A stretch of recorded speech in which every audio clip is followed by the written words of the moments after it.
My name is Germ. This is Germ Warfare, the battle of ideas. Nik Stankovic, have I said that correctly? Thank you for joining me in the trenches. Thank you for having me. I've been following you for a while now. I was just on your side of the world. Last week, in fact, I was in Hong Kong. Yep. Hong Kong was nice. That was my first. I don't know if you were in Asia before, but that was my first stop in Asia when I first came 25 years ago almost. So I remember it fondly. It's a different city now. We'll chat a little bit more about. Yeah, we'll chat a bit more about that in a moment. But quickly, what is your background? I am Serbian. I was born in what was then still Yugoslavia, and then I went to the U.S. in my essentially for college, right? So I was in the U.S. then for about 10 years, studied computer science, ended up in Silicon Valley, as one does. I did sort of a Web 1.0 in the late 90s. And then started working for a company that sent me to Hong Kong. And I sort of just stayed because I realized that was, China was the next big thing. And then I stayed in China. I've been in China pretty much since then. I did take a break, essentially around COVID. We all went back with my wife and our kid. We went back for we went back for a year or two. And then COVID caught us in Serbia, so we couldn't come back. So then I just got back like a year ago. So, why did you choose to stay in China? Well, there's multiple reasons, but I guess the biggest reason really is that so it was around 2001. I was in Hong Kong. The company sent me, and I sort of went because I thought it'd be cool to sort of take a break and what have you, and do something else and see the world a little bit.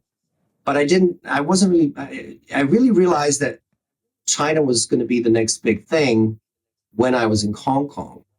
There's also kinds of other things going on. Web 1.0 was crashing. That was the time when, Amazon and everybody, all the .com and everything, all the stocks were going down.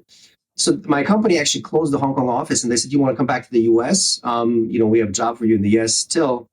And I said, no, because I sort of realized that, they're going to probably shut down, and which they did in the US as well.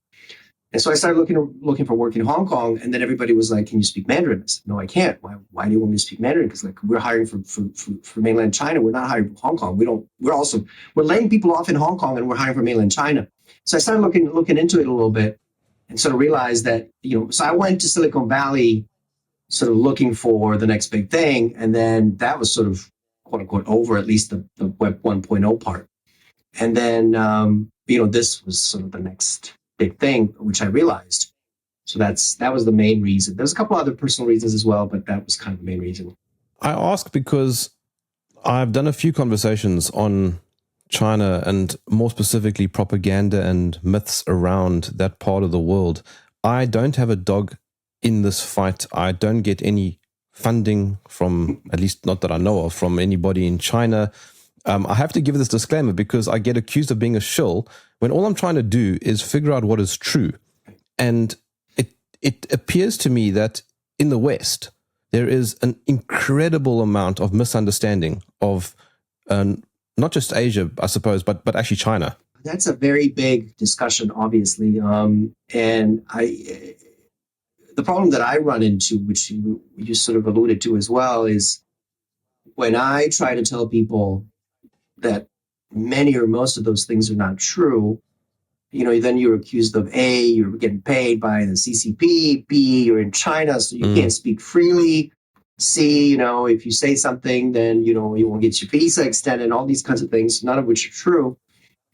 But I mean, it really started off, and I must say, I wasn't a big fan of Trump, but as we all know, he's sort of a person that's very controversial. And I do think that some of the things that, he did was actually, and related to China, for example, specifically, I obviously don't like the guy on a personal level, but, he was the guy who said, we have to do something about this relationship because economically it's not working. And I think that's true. I mean, it's not working, so it has to be reworked. Of course, what happened then, it ended up being very ugly and dirty and all wrong. But that's also when the propaganda kicked in.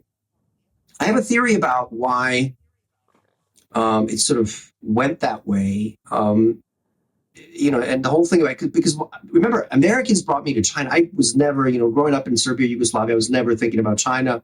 No, I mean, just like everybody like you, or I mean, sort of like, no opinion, no feelings about it. it's the Americans who brought me to China, and that, they're the ones that are like, dude, this, and most of my work in China, professional, I'm an IT guy, right? Most of my professional work has been for US companies in China. So it was really the Americans that sort of came to China, invested, and sort of helped bring it up, and brought over the technology and everything else. And then things turned, and it turned by literally 180 degrees. So they were the ones that were really excited about China, and now they're the most quote unquote unexcited. Really just getting very dirty. And my theory about it is that it's not just my theory. I think several people that I know of, and probably many others, sort of feel the same thing. Is I think that the U.S. quote unquote plan for China was to bring it up, to invest, because obviously it's got potential and people and everything else, and then to do essentially a regime change at some point on this, hoping that, not immediately. I mean, they tried that. I think 89 was essentially that, was an attempt. The theory, I think, was let China middle class grow in numbers, and let people sort of become economically free, right? So they have some money and they travel and they see the world, and then they will ask for quote unquote democracy. And I think the reason why U.S. was really interested in that is because that's the way to control China. If you look at, for example, how democracy works in the U.S., it's very special interest and lobby and all kinds of interests controlled. So even though it's quote unquote people vote, the choices are not very good, and the few candidates that might actually be interesting can never get any votes. So that was the idea with China, to sort of do democracy, right, and then essentially control the resources and the money and and everything, and essentially quote unquote own China. And at some point there was a realization that that's not happening. I think a big part of the reason is 2008 financial crisis. Of course, the West went down. China was actually bailing out, Europe and even the US. And then, after that, China also sort of got a lot of self-confidence, thinking, I mean, other people also talked about this. It's sort of like, we could be actually the leaders of this world, right? We can actually be bailing out, the Germans and even the Americans.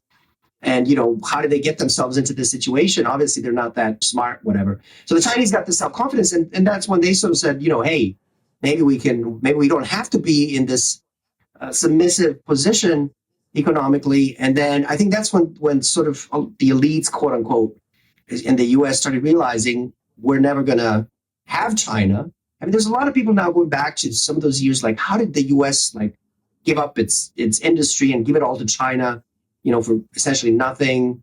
How did the elites allow this to happen? And I think that was sort of the plan, which didn't work out. But, that plan sort of, if it doesn't work out, then it really is not good for the US, because now there's no industry. A lot of things are in China. China is now big and also military as well. So that's, 2013, 14, 15 is when that sort of realization came in.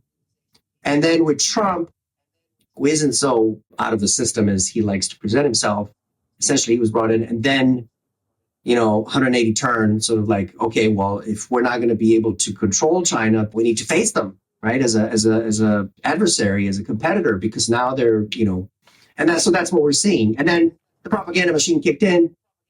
It's just I mean, I gotta say, to your listeners and viewers, it's and to you, I mean, although I know you've listened to some of my other, and you follow probably some other people as well, living in China and watching what's presented in the West about China, and then just sort of like looking out the window, say this is two parallel places, right? This is not the experience. I mean, we can talk about things like social credit. It just doesn't exist. I mean, it doesn't exist. It just does not exist. Nothing like it exists. There was a paper where it was actually written like, but it's like a New York Times opinion. Somebody writes an opinion in the New York Times, maybe a government official. It doesn't mean it's going to happen, right? But there's nothing in place. It just doesn't exist. And also the scary thing is it's there's always people sort of making up different theories and what have you. But this is mainstream people and media. I'm not talking about just and CNNs and MSNBCs and Foxes, them as well, but also even people like I don't know, Joe Rogan or some of the sort of Tucker Carlson. Right, Tucker Carlson, right? Although he's been pretty good lately, I must say, about China. He hasn't talked about it as much as he talked about it when he was at Fox. I had a friend say, talking about China that much at Fox must have been condition of his employment. Well, since he left, he really has not talked about China a lot. So one of the reasons why I think it's important to talk about China is because it's about to become, or arguably already is, the world's most powerful economy. So China is a significant country. Right, of course. But what makes it so interesting is it is so shrouded in fake news and myths. I saw a BBC story a few months ago about a space probe that China sent. And the header image was a photograph of a street mass surveillance camera. Had absolutely nothing to do with the space program. But that just goes to show how Western media attempts to pigeonhole China. Well, I think it's also great for me. It's a great, although I've seen it once before with the wars in the Balkans, right? But it's a great example of really how the Western media works. Was it Vice or was it one of the mainstream? It was French TV who did a story on social credit. So they show this app, which is Alipay, which I have on my phone, right? And they sort of showed a screenshot, and there is you do have a credit score, which is a financial credit score in the app. It's sort of like airline miles, things like that. And so but it's obviously sold in Chinese. So they showed that and they said, this is social credit. I'm like, yeah, I know what that is. I have it on my phone. It has nothing to do with social credit. So it's a great example of how really the Western media is so bathed in propaganda. And if you say that's what they do, and this is the story that I've heard other people say as well. That it kind of happened to me. I used to be a big reader of New York Times, for example, a decade ago or 15 years ago. I'm sorry to hear. Well, right. So, I mean, there's stories. I've actually worked for a company that was owned by New York Times. I worked for it in China, about.com. I was their CTO in China. So I even as not an employee of New York Times, but as an employee of the New York Times Group, what have you, I even have a lifetime membership.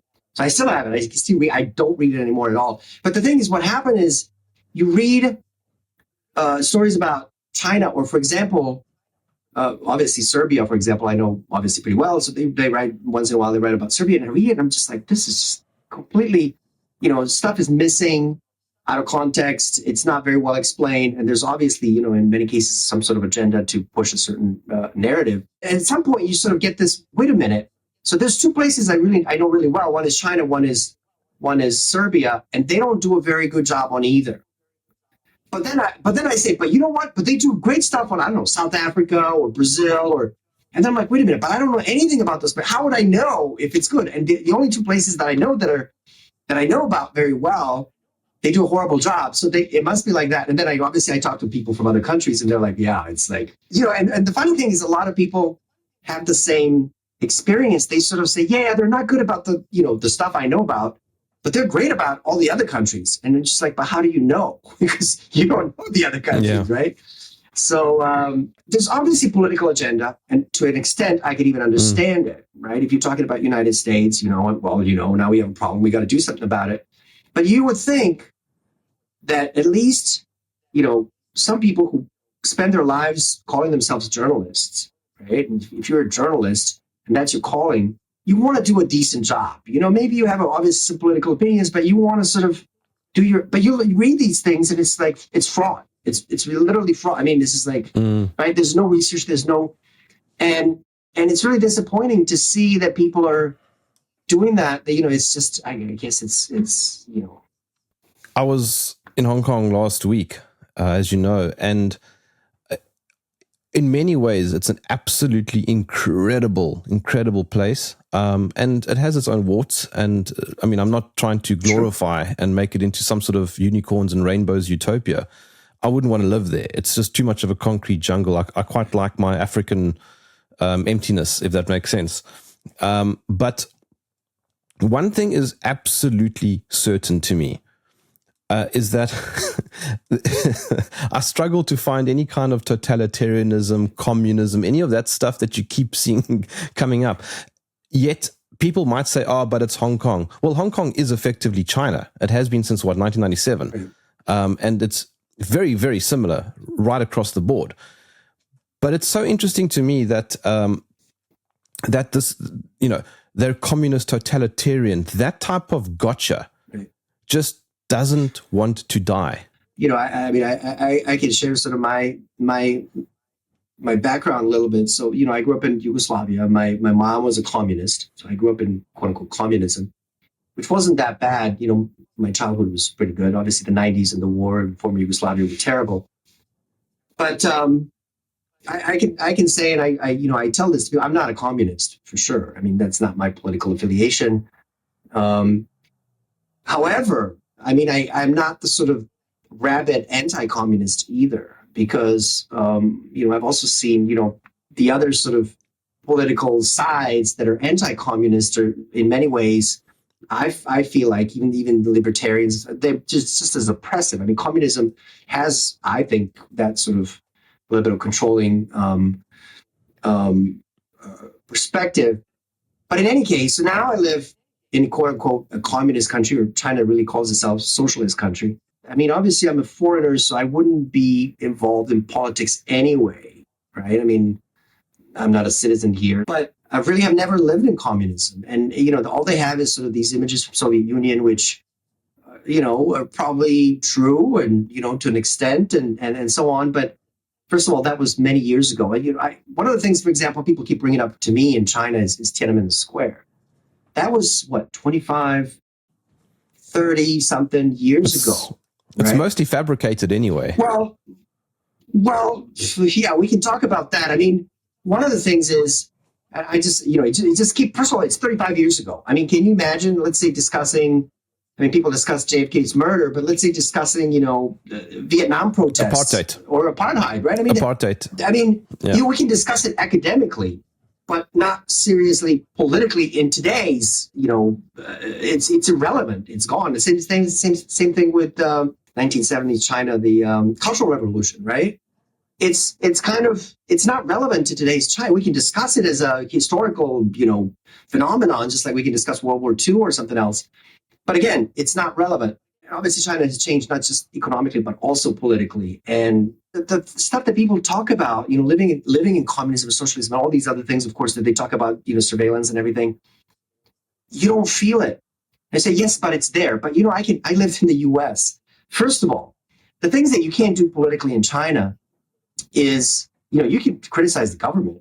The things that you cannot do are you cannot work on overthrowing the system. Let's put it that way, right? If you take steps, or if you, that's why, for example, organizing or political parties or things like that, it's obviously legal, and that will get you in trouble.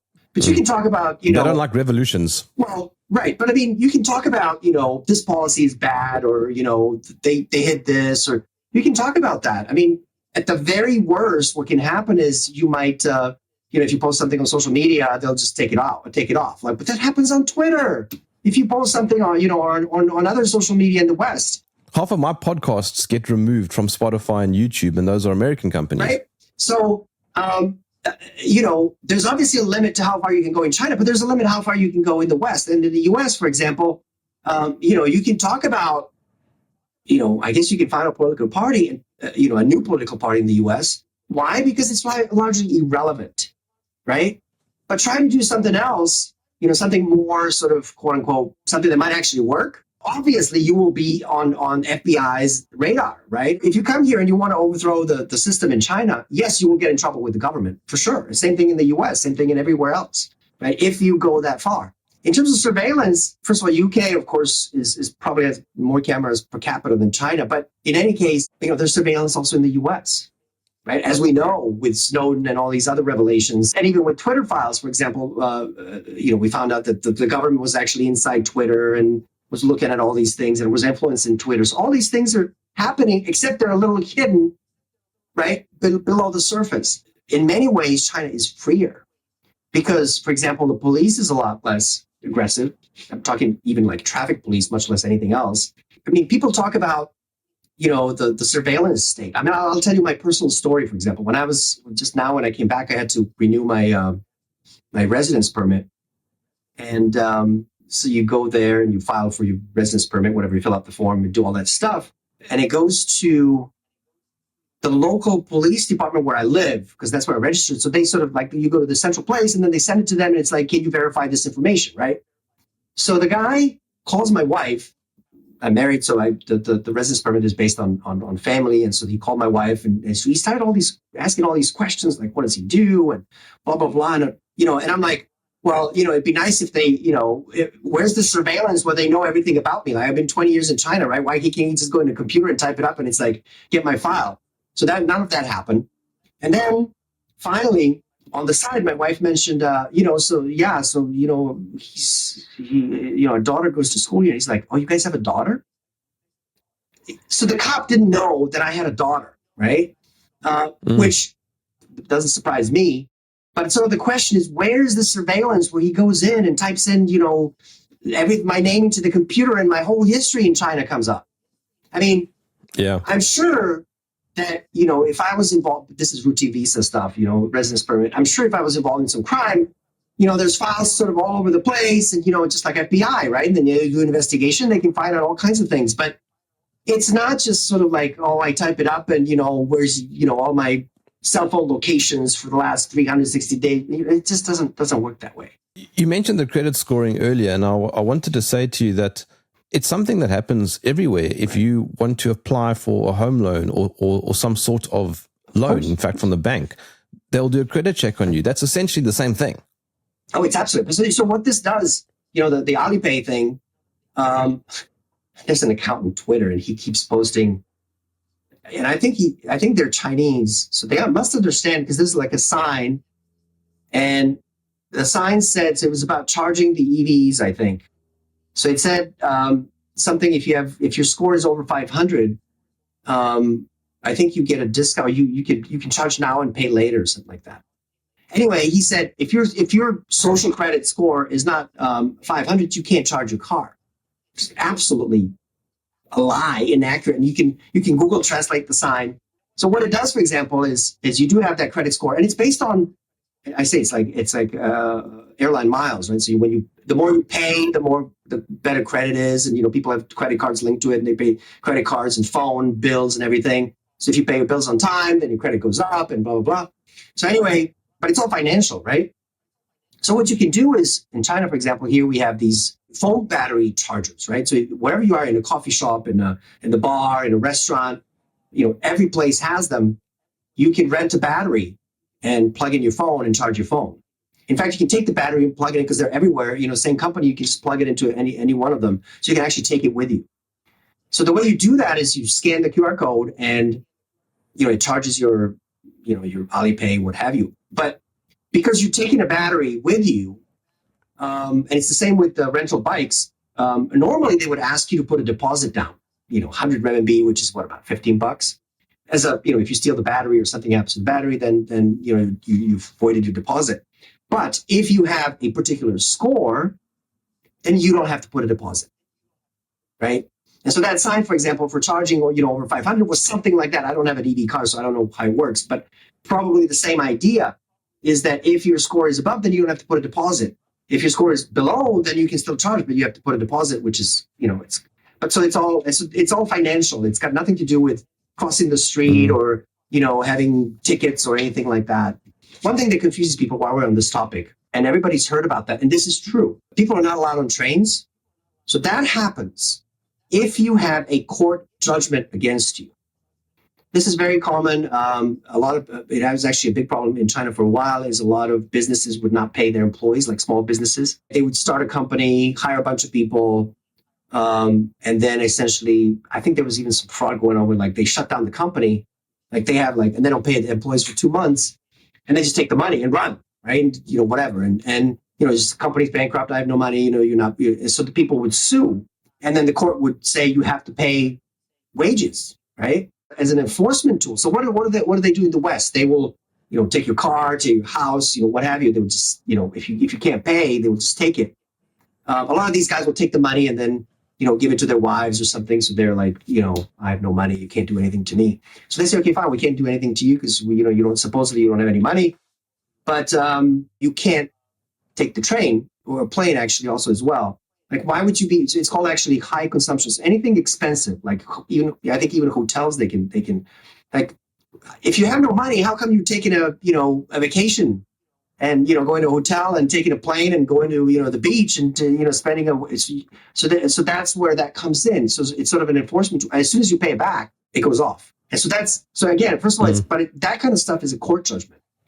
And there's actually a court website, a Chinese court system, or actually, I guess they're all provincial. But you can actually go and look it up. You can look up people and see if they have a court judgment against. Just sort of like in the U.S., you can get that. It's public information. Like if somebody has a court judgment against them for something, you can do that in China as well. And those are the people, and that's the enforcement. So they don't take apartments. A lot of these people, and part of the reason is a lot of these people will sort of hide their assets with their family members or friends. So they have nothing in their name. You can't take anything.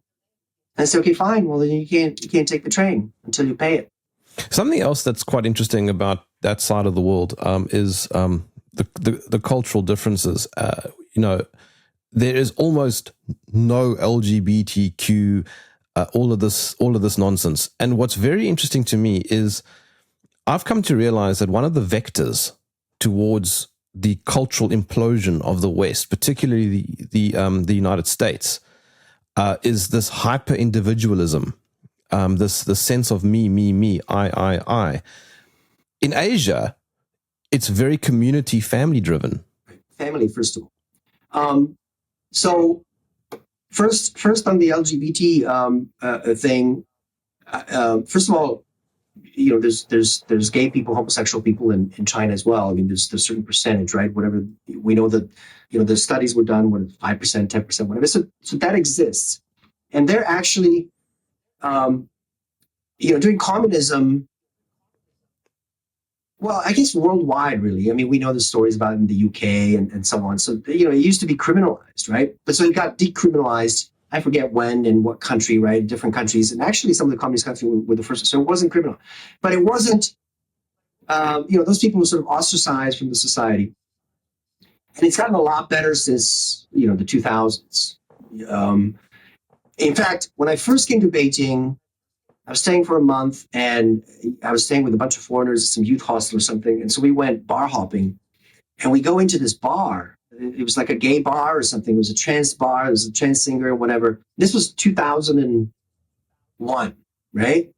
So even then they had, but it was obviously neither advertised. We sort of stumbled into it, and it looked like a normal bar. We ordered some beer, whatever, and what have you. So those people are there, but the agenda, sort of the and I really have no other way to call it other than the agenda, for example, in the West, right? Because there's no holidays, there's no flags, there's no nothing.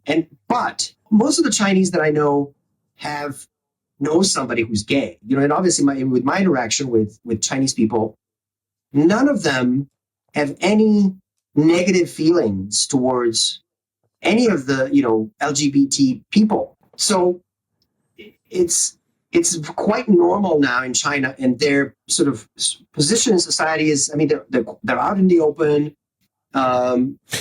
Yeah, but the point I was making, sorry, Nick, for interrupting, is I was in Amsterdam a few months ago, and there is an absolutely massive polarizing difference. There are these flags on every train, on every bus, like big billboards. Everything is about just pushing that agenda onto normal people. You don't see that in China. You don't see that. I don't know how it is in Hong Kong these days, because they really are sort of have a different system. But on the mainland, it's not. In fact, I used to know an American gay guy, my colleague, right? And he was actually somewhat involved. Great guy.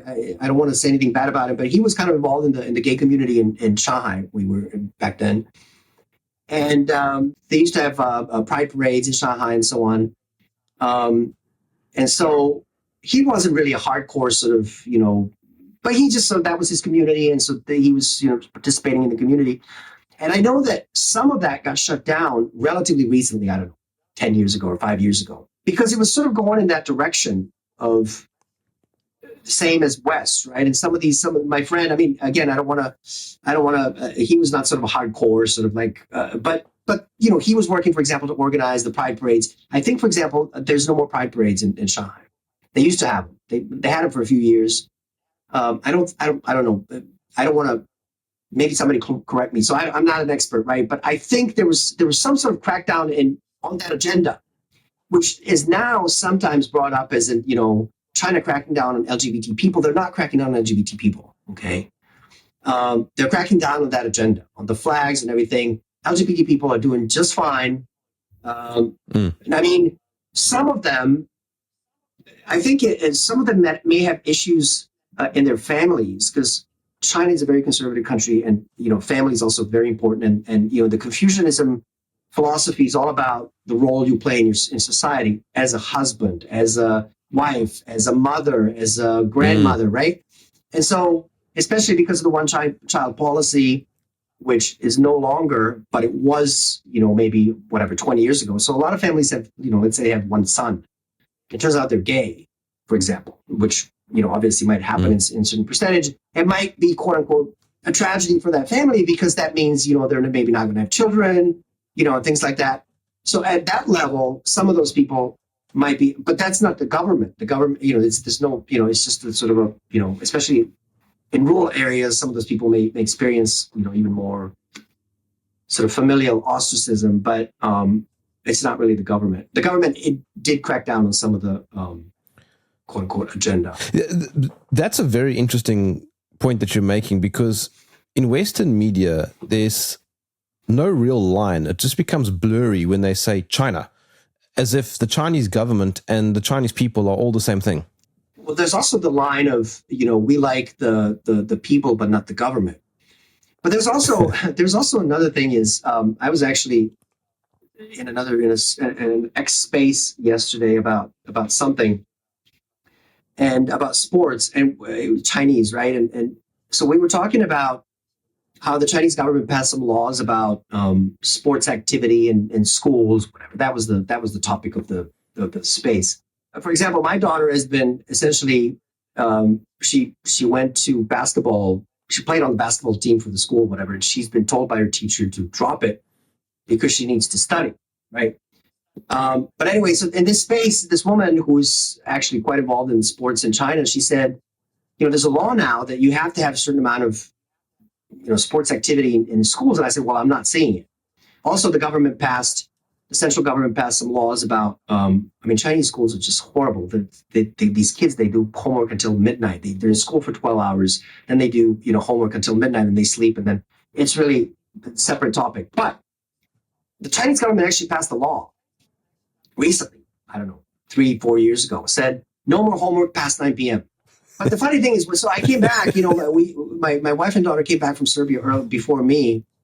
And we were separated, unfortunately, for 2 years. But then I came back, and, you know, I saw my daughter doing homework until midnight. And I said, isn't there a law against this? You know, and I'm just like, I'm going to, but then they're like, yeah, but what are you going to do? I'm like, well, I'm going to go talk to the school. You know, I'm going to report them, whatever. And my daughter was like, don't do that, because, you know, obviously the peer pressure, the teachers won't like her and all that kind of stuff. But the point of the story is, a lot of these laws actually that get passed, enforcement is not very good. And the law is good. I like both the laws about the sports and the homework, but they don't actually get enforced.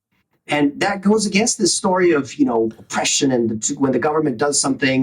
You know, I asked my wife, and I said, well, I mean, aren't other people complaining? And they're like, no, because they don't want the government telling them, you know, they want their kids to study so they can, you know, do well in school and go to college and all that. They don't want the government, you know, because, you know, if they stop doing the homework at 9, then they won't do well. And so the parents will actually make them study. So the parents actually don't want this law. In a lot of the cases, like, I want to call the government and say, hey, I want to report my child's school, right? But the reality is, you know, my daughter doesn't want me to, and none of the other parents want me to, right? If I did, I mean, I'm sure all the parents would hate me because I sort of if the government actually got involved and enforced it, you know. So anyway, the relationship between the Chinese government and the Chinese people is very is also very interesting because people say, "Oh, the Chinese government is afraid of Chinese people," and I'm like, "Yeah, and that's a good thing." I mean, isn't that the idea? The government should be afraid, right? Whereas in the West, I feel like, think about, for example, the police officer. There's very little police aggression in China. I mean, unless they obviously have to. And the reason for that is, why would you use oppression over, I don't know, a taillight? As we see in the US, for example, there's a broken taillight and then it escalates into something, and sometimes even people get shot. Something that started really stupid just escalates into something very serious. The Chinese government would never want to go there because, then the people were like, oh, there's and then you might have a revolution. Like, why would you even do that over like stupid things like that? But in the US, one of the reasons why it happens, I feel like, is because the police are the people. So if you say, the government, you are doing this bad, or, the cops are being too aggressive, or this or that, but if I'm the cop, I'm the people. People voted for politicians who hired me, right? I am the people. You attack me, you're attacking the people. You're not attacking the government. You're attacking the people. So if you criticize the government, you're criticizing the people. They have the majority. Why are you protesting? Win an election, then, So, but there's another. But there's another interesting aspect to the Chinese government. They have a single government, right? Right. And this breaks the minds of a lot of people because they can't wrap their head around the fact that it's not really all that different to, let's say, what's happening in the US. Please tell me, what is really the difference between the Democrats, Republicans, and are those elections even legitimate? I mean, what really is the difference? Well, it's right. In fact, I say there is a difference. There's one difference because, let's say if you're in the US and you essentially have two candidates, and even the people who like a third candidate, they probably won't vote for them because they'll feel like their vote is wasted and so on.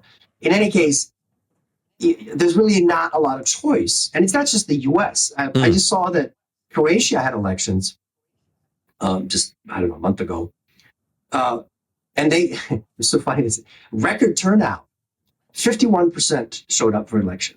And they said, it's like people just like, there's no point in voting, right?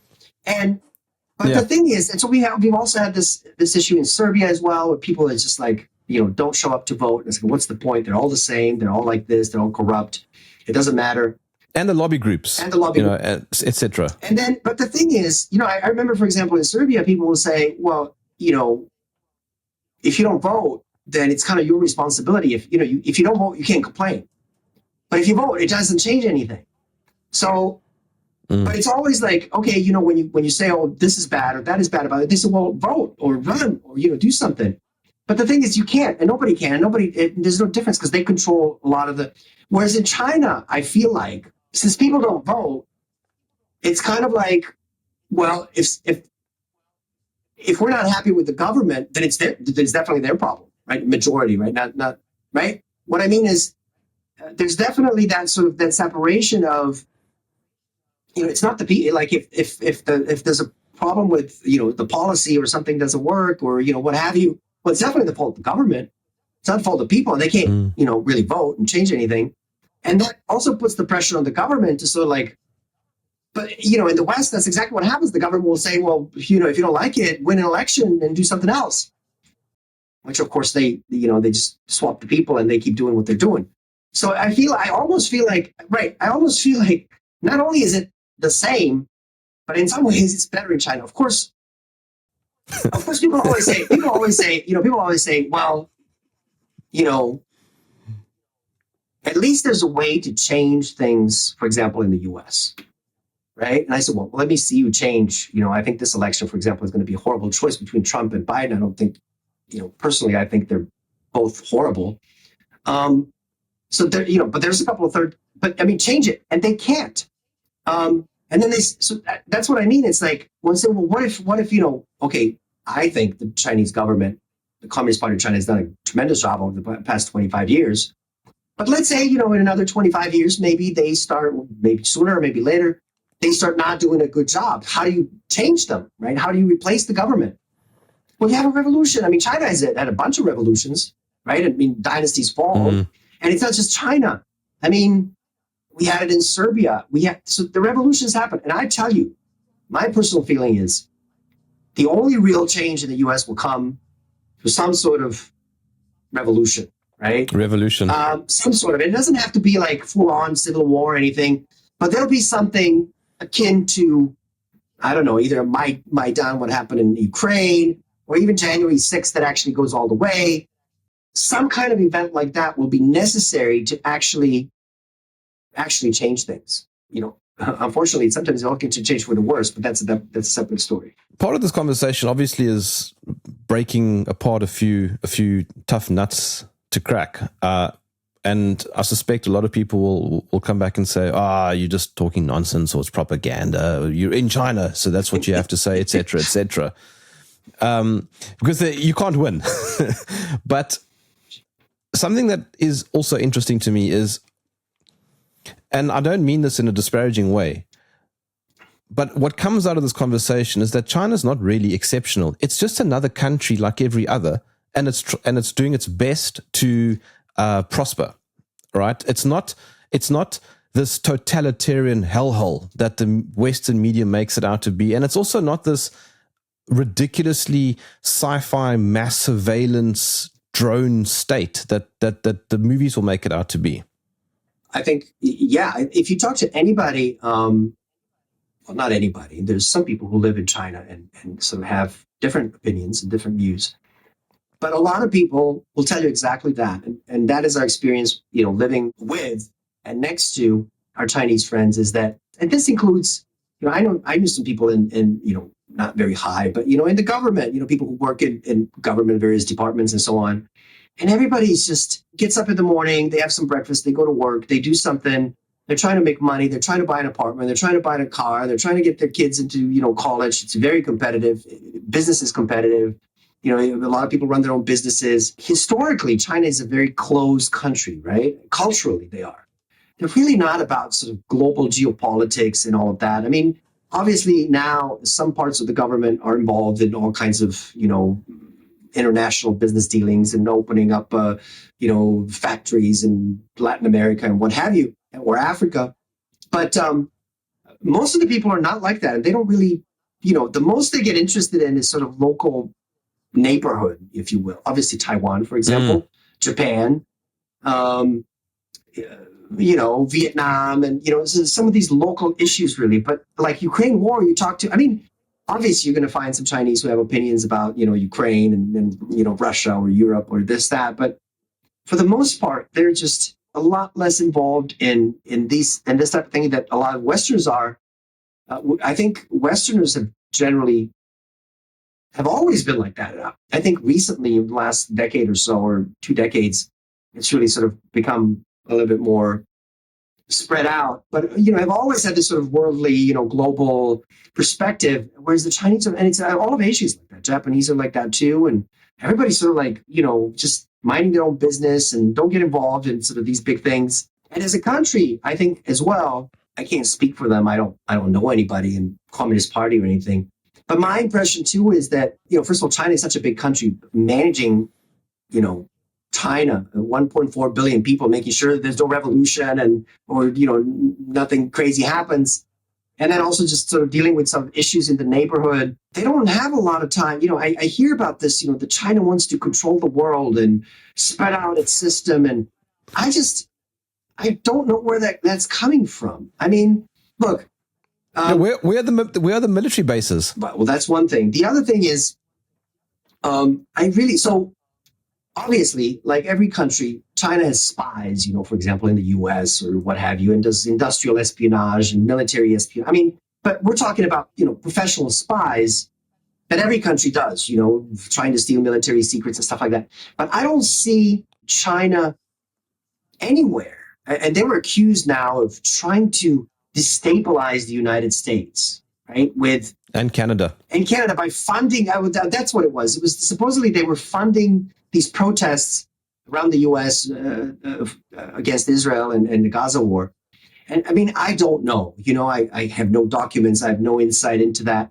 But it just does not seem like something that the Chinese would. There's no evidence. There's right. So what I can see China doing is, and there's been some accusation of that, where they're trying to, sort of influence some politicians, right? Like they'll have some spy or it's a girl that has a relationship with some congressman, whatever. I don't know if that's true. I mean, I don't know if she's really a spy, but I can see, China doing something like that so they can get, this congressman, maybe get some information. I can see that sort of, but to me, that's just normal sort of espionage that, countries do. But trying to pay groups to organize protests, against Israel, I just do not. They just don't do that. I mean, sure, they'll. Yeah, I mean, my perception of China is, hey, we're open for business. Let's do business. I mean, I look around in my studio here, and just about everything is made in China. All right, nothing's made in America. Very few things. Maybe the Apple laptop, but most technology in my home comes from Asia. Yeah, and it's and I see obviously they've spent a lot of time building out China. So I think they're just very busy with China itself. And for what they do internationally, I think it sort of falls into the sort of the standard, diplomacy plus espionage that sort of everybody does. So I'm not going to deny, that there's some Chinese spies in the U.S. I mean, that'd be stupid to say they don't have any spies, but I think it's sort of more traditional. It's not this sort of, there's a lot of accusations now. They're trying to influence the schools in the U.S. and teach, they want to teach, Chinese language and, as sort of a soft power, right? They want to teach Chinese language. They want to teach Chinese history. Obviously, they want to present their version of the history. I mean, these are all normal activities, but I don't think it's really sneaky, right? I mean, everybody does that. U.S. There's a British Council, like all these different countries. I know there's like what is the German one? There's the Goethe Center or whatever it's called. So everybody has these sort of cultural, like these are the Confucius Institutes, right? Everybody has these cultural institutions that they use to, spread their soft power around the world. So you have these British Council centers all over the world, right? And they teach English, and they have a little library, and whatever, and so the China has Confucius centers, right, where you teach Chinese and you learn calligraphy or Tai Chi or what have you. I don't think there's anything sneaky about it, and I don't think there's anything abnormal about it. They'll say, oh, they teach, the Communist Party's version of history. Well, of course, what are they going to teach? They're not going to teach, your version of history, right? I mean, every government, has their own version of history, and that's what they're going to teach. So anyway, I mean, we keep telling this story as foreigners in China, but it's really hard because, again, we get accused of sort of making it, either for profit or for, I don't know, because we're quote unquote brainwashed. But, I tell you, the media, I'll watch the Chinese news once in a while just to see sort of what's happening. And the Chinese media scape is especially the news media it's nothing like in the West. I mean, it's very dry and sort of like, reporting. Obviously, it's the government version of events, but there's no argument. There's no, fighting. There's no angry words. There's no, it's just sort of like cold reporting of events. Obviously, their version of how they see things. People just don't watch the news. They don't discuss, normal people. It's not like people, I know in the US and even in Serbia, I know my mom does, it's like, she'll turn on the TV and there's all these talk shows and everything, and everybody's watching that. And it's like a reality show, the politics in every country in the West. It's not like that in China at all. And if people would watch TV, they'll watch soap operas and documentaries and, shows about cooking or what have you, right? But it's very little news. And people are very not politically, I don't want to say, it's not even involved. They're not really politically, I'm trying to think of a word, but it's just not there. It's not the same kind of atmosphere as in the West. Again, people are mostly concerned about, how do I make money? How do I buy a car? How do I buy a house? How do I, that's what's on their minds. I don't see this agenda to spread, I'm from Serbia, and Xi Jinping was just in Serbia. And there's a lot of Chinese investment in Serbia, a lot. As people might know, and Serbia is probably one of the places where China's really invested a lot economically and politically. But there's zero attempt to push the Chinese governance system on Serbia, right? There's no conditions on these investments. There's political conditions, right? There might be some economic conditions. I mean, but I know that from Serbia. So there's no like, oh, now you have to have, because that's what, for example, the EU does or the US do. When they come in, they say, okay, we'll invest money, but you have to pass this law. You cannot pass this law, for example, you see, for example, in Georgia, the foreign influence. So this is all a normal sort of mode of operation, for example, for the EU and the US, but not for China. China never comes in and says, oh, you have to pass this law about, or you can't pass this law if you want our money. It just doesn't work that way. A very big trend at the moment, probably for the last maybe 6 months or so, is chit-chat around Zionism because of Israel and Gaza, etc. And there's a lot of talk about the Chinese government being controlled by Zionists. One of the things that we do know is that, for example, George Soros was kicked out of China officially a number of years ago. And we know that the NED have tried to infiltrate via Falun Gong, etc., etc. What is your opinion on that? To be honest, first of all, I'm not into those stories. So I don't know. I've heard them, of course. But I sort of never had the desire to go and dig. I don't even know what the official theory is, okay? What I think is that the Chinese elites are not part of any global clique. Let's put it this way. They obviously, because they're so big and powerful at this point, they obviously have interactions with them, right?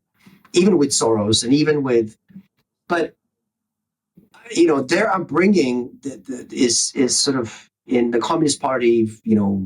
I think this generation of leaders, for example, in China, sort of grew up in the 50s and 60s, very isolated from the rest of the world, right? Pretty much the only sort of foreign contact they had was with other communist countries, mainly Soviet Union back then. So I don't think they're part of any clique, any elite clique. And I don't think they want to be honest. Obviously, they have interactions with, they go to Davos and all these. I mean, they simply have to, right? Because, money is flowing and they have to be there.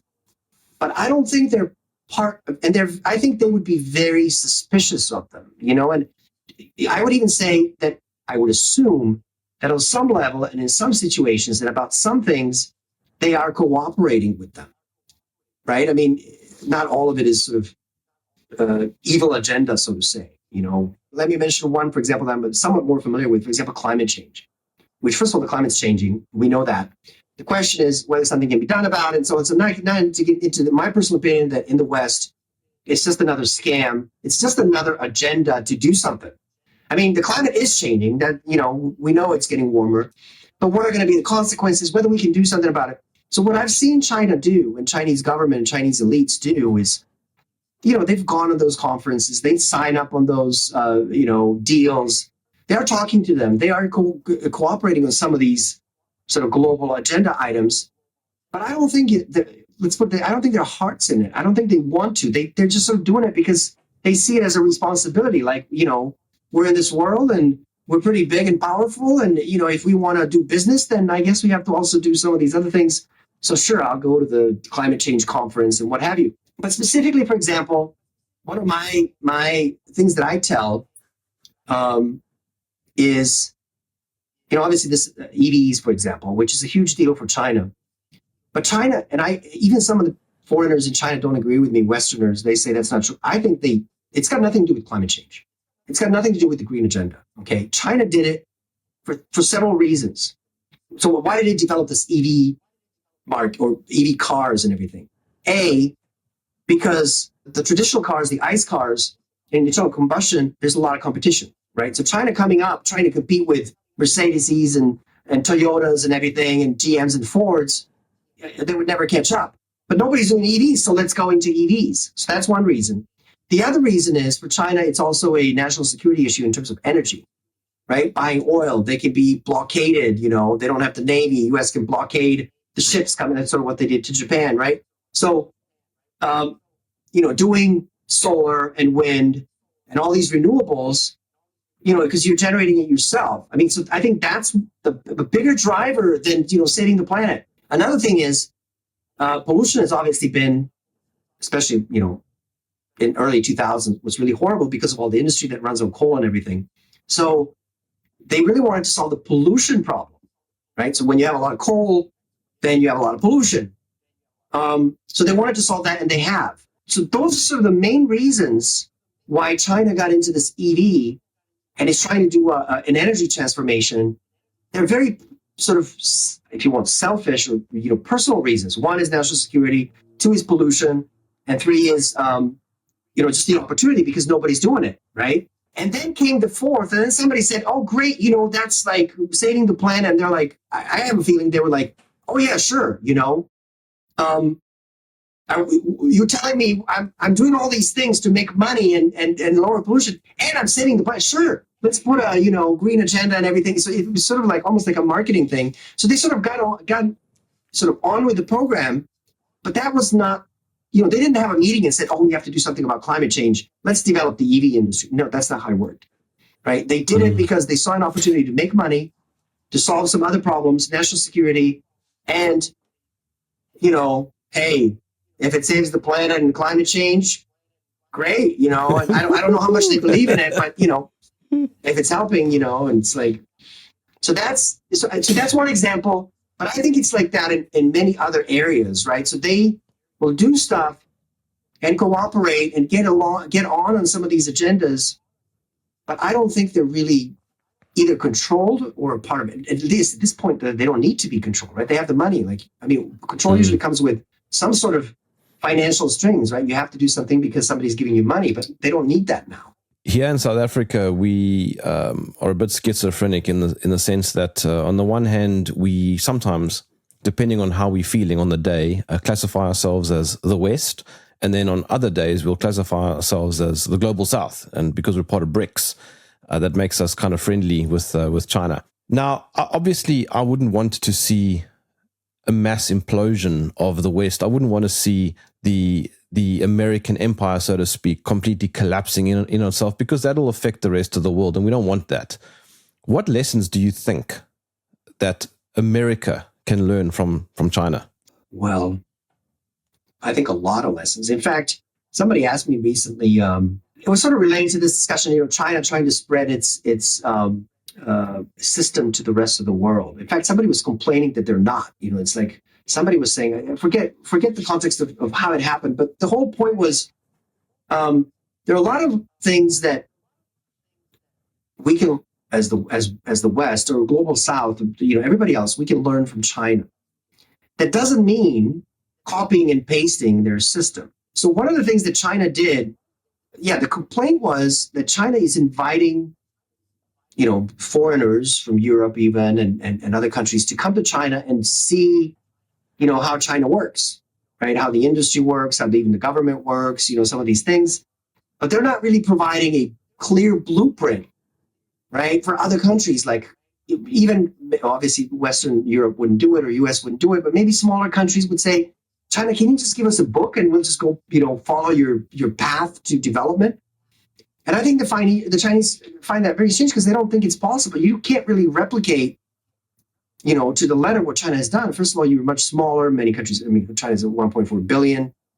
You have different systems. So some things, there's cultural differences, right? Maybe Japan or Korea is a little bit closer culturally because they're all Confucian countries. But even like Thailand or India, they're both in Asia, are, somewhat different, culturally, obviously. Not to mention South Africa or, France. But there's certainly lessons. And China has learned so much, and they were smart about it. They learned so much from the West.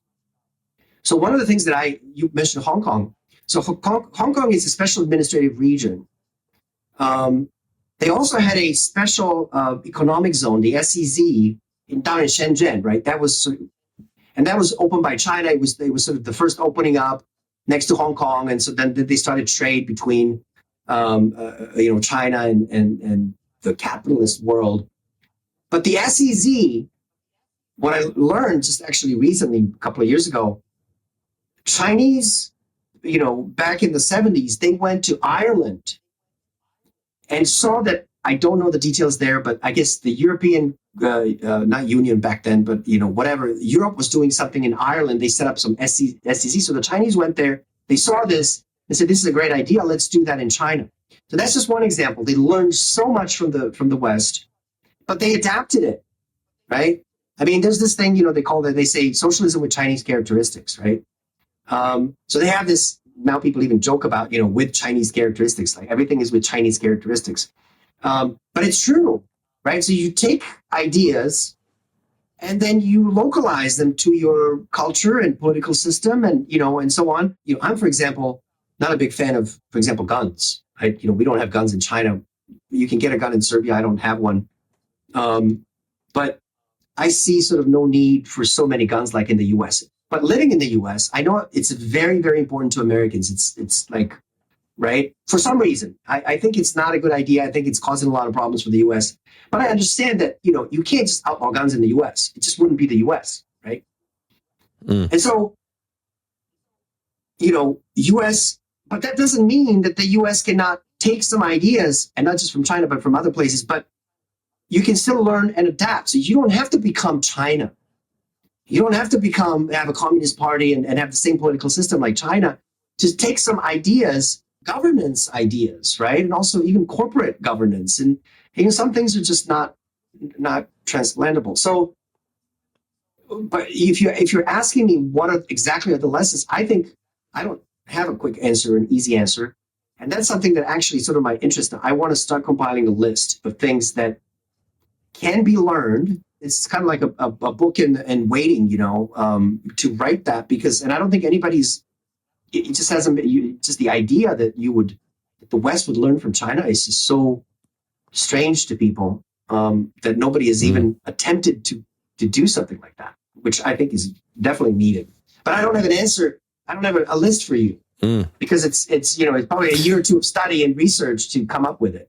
How do you think the geopolitical game of chess is going to play out? I'm frankly neither optimistic. In fact, I'm scared. And I'm really shocked. I lived in the US for 10 years. My formative years, and you can see my accent and everything, I'm pretty much an American. I don't know what's happened to the US. Because, I mean, sure, I understand, some of this geopolitical and rising China and sort of came out of nowhere and everything. It's a concern for the US, obviously. I completely understand it. But the behavior, sort of the way they're dealing with it, to me is just incredible. In fact, the only sort of normal people are the business people. I know a lot of, obviously, business people in the US and Americans, and also especially those that came to China. And they just also are very confused about, what's going on. But it's huge in the US. And I'm very afraid about what they're capable of doing. For example, I personally believe the whole Ukraine war and everything was sort of manufactured to go after Russia. And I think they might try something like that with China. Obviously, specifically around the Taiwan issue, but if Taiwan doesn't work out, then, there's also Philippines or Japan or, So in other words, that's what I mean. It's like they don't care, right, who it is and what they're just looking for a way. And I think in a similar sort of fashion, the idea is to create chaos and create war that U.S. sort of wouldn't be involved in. So, we fought by proxies. And, but, my opinion is that if that does happen, I'm of the personal opinion, also watching, the Chinese military develop, also just the size, I mean, even like Ukraine, there's no way they can win that war. So much as Taiwan, they're like, oh, it's very easy. It's very hard to do an invasion, whatever. I think it will be a quick win for China. But my fear is that I'm really afraid for Asia that they're going to try and blow it up, all of Asia. I think actually Taiwan, if it's just around Taiwan, that will be over very quickly. But I think they will try to make it bigger, and that scares me, because I don't think, just like in Ukraine, I don't think they can win, but I don't think they will accept the loss, because unlike Ukraine, which ultimately quote unquote, doesn't matter for the U.S. one way or the other. If there's, if Ukraine loses the war and everything, who cares for the U.S. anyway? But I think for China, it's going to be a lot bigger issue, and I'm really afraid that it goes, especially with this media coverage, the way people are just being completely brainwashed into just very, very big hate for everything Chinese. And, this fear that, the Chinese are everywhere in balloons and they're just coming to get us and impose communism on us and surveillance and everything. And people are really getting paranoid. I'm afraid that there'll be support for something like a nuclear war, really going nuclear. And I think, that's my fear, really. Do I think that's going to happen? I don't think it will. I certainly hope it doesn't. When people ask me, what do you think will happen? I can never, I'm one of those people that has like scenarios, right? So I see several scenarios. Which one is going to happen? I don't know, right? It really depends. The other scenario, of course, that is that something will happen in the US, which is also scary to me. One of the things that, and it won't be pretty, like a meltdown in the US, what I'm talking about, some sort of civil war. Hollywood's even just made a movie recently, and they predict things very well. One must say, but that's also a scary scenario. I mean, other than the fact that it would be very bloody, of course. I mean, like you think about, for example, former Yugoslavia breaking up. I mean, think about something like that happening in the US. It's going to be a lot worse because it's a lot bigger. But what's scary even more about that is that, of course, they have nuclear weapons. Remember when Soviet Union was, quote unquote, collapsing? It was, in fact, U.S. got involved, and I think the U.S. played a very, very positive role in that, in terms of not pushing Soviet Union, too far. Sort of, how can we help? And then also even helping financially, and then also coming in and saying, look, guys, we got to make sure that all those nukes, for example, in Ukraine, sort of don't get into the wrong hands, right? And I think U.S. played a very positive role there for that not to happen. Is anybody thinking about, if that happens to the U.S., what's going to happen to all those nukes? I mean, they might nuke each other if there's some civil war, but they might also just go crazy and start nuking other places, which will then, of course, create. So that's also a scary scenario for me, even though it doesn't really, quote unquote, affect the rest of the world. So I'm really scared for the next. I mean, it's going to be very unstable. I mean, there's obviously a lot of opposition in the U.S. to the present system. Let's put it that way, right? To the present governing system. There's a lot of people who see that it's not good for Americans, right? But I don't see there's obviously individuals and smaller groups, but I don't really see a strong force of reason within the U.S. That would sort of, take over, so to say, and sort of continue a sort of rational, normals, government. We see a lot of extremes, right, on both sides, both on the right and the left. I don't see a good scenario. That's really what scares me. I don't see how this ends. This conversation has been mostly around China and debunking myths and breaking apart Western propaganda. If you were to give me a great soundbite, what would you say? I would say what a lot of people are saying is you can actually come to China and see. It's not that hard, even for Americans, but many Europeans now have visa-free. There's plane tickets. It's not that expensive.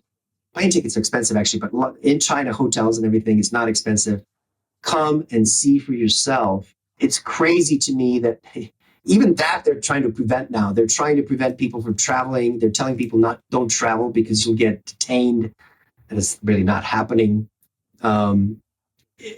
Just come and see for yourself. And also, there's no reason to love, quote unquote, love. I love China. Obviously, I'm here, and I have lots of friends here, and I'm exactly where I want to be. But you don't have to love China. In fact, you don't have to be preoccupied with China. I think everybody in the West just needs to do what the Chinese do, which is improve their own lot, right? Solve their own problems, social problems, political problems, economic problems, and, start making money and competing with China, and just sort of, don't obsess over China. All right. How can I follow your work? Well, I'm most active on X. I just started on Telegram. I've been on Telegram for a long time, but I started a channel there. I guess I'll send it to you. You can probably, instead of spelling it out, it's pretty much my name. But one of the things that a project that I'm starting very soon is, it's actually been ongoing for a while, but I just haven't gone public with it.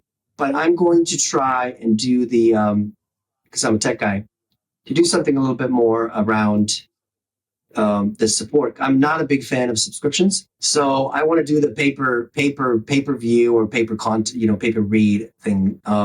It's something that I'm going to be trying to do very soon, as a sort of an attempt to do that. So it's been tried many times before and failed, but I think the time is ripe.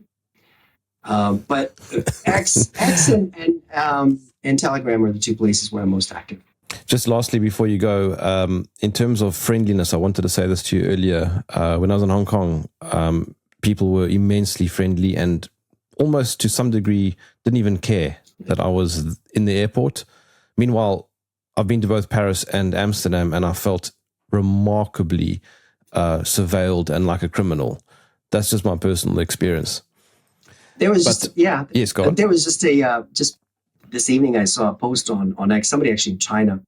It was a girl from Europe somewhere, and she said she came to visit, and she kind of had that same report, and she also felt that there was no tension, right? She said, in Europe, there's always something's always on the verge of, an argument or a fight or something. And she said, I come to China and I just don't feel it, and even sometimes, you get upset at work or something and you're just looking for trouble, right? And then you talk to somebody and you almost want to start something, and because they're so calm and, laugh it off and, whatever. And it's just so relaxing. And I think that's true. I haven't thought about it, but I don't think that's special. What's special really is that tension in the West, unfortunately. Well, on that note, Nik Stankovic, thank you for joining me in the trenches. Thank you for having me. If you enjoyed this podcast, please visit supportjoe.com.